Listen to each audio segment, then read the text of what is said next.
DPRD Bangli mendorong pemerintah kabupaten menerapkan sistem parkir elektronik dalam pengelolaan parkir di pasar-pasar tradisional. Penerapan e-parkir diperlukan untuk mengoptimalkan potensi pendapatan dari sektor parkir.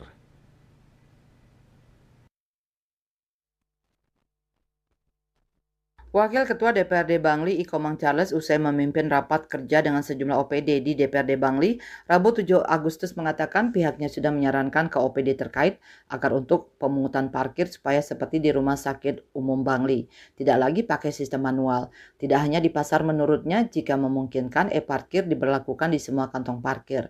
Politisi asal Batur itu menilai potensi sumber pendapatan dari parkir cukup menjanjikan jika benar-benar dikelola dengan optimal. Pengelolaan parkir dengan menggunakan sistem parkir elektronik selain untuk mengoptimalkan pendapatan juga untuk meningkatkan pelayanan kepada masyarakat.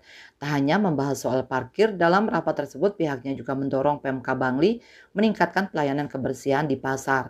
Charles mengatakan dari sisi infrastruktur, hampir semua pasar di Bangli saat ini sudah bagus. Namun untuk pelayanan kebersihannya masih perlu ditingkatkan. Ia juga meminta Disperindag melakukan kajian soal tarif sewa ruko di Pasar Kintamani.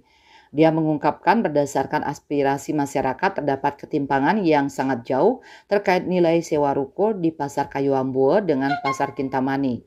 Di Pasar Kayu Ambo, nilai sewa ruko berkisar 20 jutaan rupiah, sedangkan di Pasar Kintamani mencapai 34 juta dengan ukuran yang tidak jauh berbeda.